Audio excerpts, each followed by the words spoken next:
കോഴിക്കോട്ടെ നന്ദി ചെങ്കോട്ടുകാവ് ബൈപ്പാസ് ഉടൻ നടപ്പാക്കണമെന്നും അല്ലെങ്കിൽ പദ്ധതി ഉപേക്ഷിക്കണമെന്നും ആവശ്യപ്പെട്ട് വീടും സ്ഥലവും നഷ്ടപ്പെടുന്നവർ രംഗത്ത്.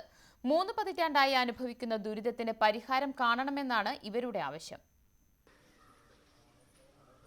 1986-ലാണ് നന്ദി ചെങ്കോട്ടുകാവ് പ്രദേശങ്ങളെ ബന്ധിപ്പിച്ച് 11 കിലോമീറ്റർ നീളത്തിൽ ബൈപ്പാസ് നിർമ്മിക്കാൻ പദ്ധതി നിർദ്ദേശം വരുന്നത്. അന്ന് 15 മീറ്റർ വീതിയിൽ നിർമ്മിക്കാൻ ധാരണയായ ബൈപ്പാസ് പിന്നീട് 30 മീറ്ററിൽ നിർമ്മിക്കാൻ തീരുമാനിക്കുകയും അതിനായി സ്ഥലം ഏറ്റെടുക്കൽ നടപടി ആരംഭിക്കുകയും ചെയ്തു. സ്ഥലം ഏറ്റെടുപ്പിനായി സർവേ കല്ല് നാട്ടിയതോടെ പുതിയ നിർമ്മാണ പ്രവർത്തനങ്ങൾ നടത്താനും ഭൂമി കൈമാറ്റം നടത്താനോ ലോൺ എടുക്കാനോ കഴിയാത്ത അവസ്ഥയിലായി പ്രദേശവാസികൾ. ഈ കല്ലിട്ട സ്ഥലത്തുള്ള ആളുകൾക്ക് പിന്നീട് ഈ സ്ഥലം അവരെ എത്രയും കാലമായിട്ട് അധ്വാനിച്ചുണ്ടാക്കിയ സ്ഥലം ഉപയോഗിക്കാൻ പറ്റാത്ത രീതിയിൽ കിടക്കുക.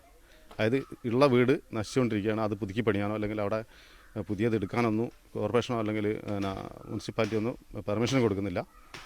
അവർക്കാണെങ്കിൽ ഈ സ്ഥലം ഒന്ന് വിൽക്കാനോ അല്ലെങ്കിൽ വിവാഹ ആവശ്യങ്ങൾക്ക് വിൽക്കാനോ ഒന്നിനും പറ്റാത്ത അവസ്ഥയിൽ ഇങ്ങനെ കിടക്കുക, നശിച്ചുകൊണ്ടിരിക്കുക. ബൈപ്പാസ് നിർമ്മാണവുമായി ബന്ധപ്പെട്ട ചർച്ചകൾ വീണ്ടും സജീവമായതോടെയാണ് പദ്ധതി നടത്തിപ്പിൽ കൃത്യമായ തീരുമാനം ആവശ്യപ്പെട്ട് ഭൂമി നഷ്ടപ്പെടുന്നവർ രംഗത്തെത്തിയത്. വരുന്നുണ്ടെങ്കിൽ നിങ്ങൾ വേഗം വരണം, അല്ലെങ്കിൽ കല്ല് ഭരിക്കണം, എന്നാൽ ഞങ്ങൾക്ക് ഒരു സമാധാനമായല്ലോ. ഇപ്പോൾ പറമ്പ് മുഴുവൻ പോയി, വീട് വീഴാൻ ഈ കാലവർഷം അതിജീവിക്കില്ല, ഞങ്ങളിതിൻ്റെ ഉള്ളിലായി പോകും. അത്രയും പരിതാപകരമാണ് വീടിൻ്റെ സ്ഥിതി. ബൈപ്പാസ് നിർമ്മാണം നടക്കുമ്പോഴുണ്ടാവുന്ന പ്രശ്നങ്ങൾ ചൂണ്ടിക്കാട്ടി സജീവമായി സമരരംഗത്ത് നിൽക്കുന്നവർ പോലും സമവായത്തിന് തയ്യാറായിട്ടും കൃത്യമായ നിർദ്ദേശങ്ങൾ മുന്നോട്ട് വെക്കാൻ അധികൃതർക്ക് കഴിയുന്നില്ലെന്നും ആക്ഷേപമുണ്ട്.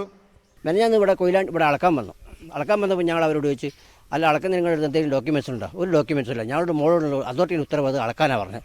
അപ്പോൾ ഞങ്ങൾ പറഞ്ഞത് അളക്കണ്ട, നിങ്ങൾ പോയിക്കോളി, ഒരു രേഖയും കടലാസും ഇല്ലാണ്ട് അളന്നു വന്നിട്ട് ഞങ്ങളിത് ഇതാകല്ലോ. അതുകൊണ്ട് ഒരു കാരണവശാലും വികസനത്തിന് ഞങ്ങളല്ല, മാന്യമായ രീതിയിൽ ഫണ്ട് കിട്ടണം. ഞങ്ങൾക്ക് സംബന്ധിച്ചിടത്തോളം ഇങ്ങനെ അനാഥപ്രേതം പോലെ നടക്കാൻ സാധിക്കില്ല എന്ന് ഞാൻ പറയുന്നു. ബൈപ്പാസ് വരുന്നു എന്ന് പദ്ധതി പ്രദേശത്തുകാർ കേൾക്കാൻ തുടങ്ങിയിട്ട് 31 വർഷമായി. ഇവർ അധ്വാനിച്ചുണ്ടാക്കിയ ഭൂമി ഉപയോഗശൂന്യമായിട്ടും ഇത്ര തന്നെ കാലമായി. വികസനത്തിന് ഇന്നാട്ടുകാർ എതിരല്ല, എന്നാൽ ചില നിർദ്ദേശങ്ങൾ ഇവർ മുന്നോട്ട് വെക്കുന്നുണ്ട്. ഒന്നുകിൽ അർഹമായ നഷ്ടപരിഹാരം നൽകി ഭൂമി ഏറ്റെടുക്കണം, അല്ലെങ്കിൽ ബൈപ്പാസ് പദ്ധതി ഉപേക്ഷിക്കണം. ക്യാമറമാൻ സ്വരൂപ് നിവേദിക്കൊപ്പം KN ഉബ്ദാസ്, News 18 കോഴിക്കോട്.